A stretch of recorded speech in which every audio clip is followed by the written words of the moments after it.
WSAV is your local election headquarters. People who live in Bryan County will decide who they want to lead them when they go to the polls in November. While her name won't be listed on the ballot, Meredith Gibson is running as a write-in candidate against Incumbent Commission Chairman Carter Infinger. WSAV's Sarah Smith sat down with both of them today. The November election is just over 60 days away, and incumbent chairman Carter Infinger has some new competition. Political newcomer Meredith Gibson says it's time for a change, but it's up to the residents to decide who's best for the job. Anybody has a right to run as long as they fill out all the paperwork, and with the state they can do whatever they want. I just think it's hard to step in without any experience in government whatsoever.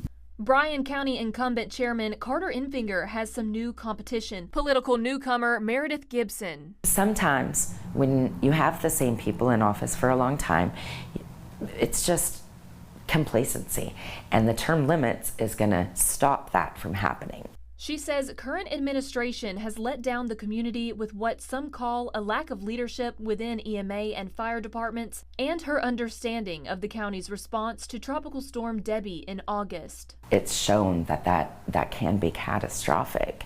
If it weren't for the community in the city, you know, and all of the help and hard work from the city, it would have been rough. And I'm not sure exactly how we would have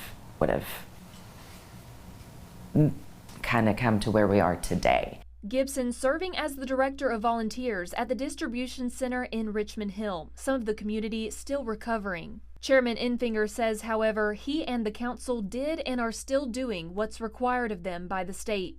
Infinger has served as chairman for 2 terms and a total of 8 years. Gibson has little to no experience in local government, something Infinger can't quite grasp with all the responsibilities that come with this job.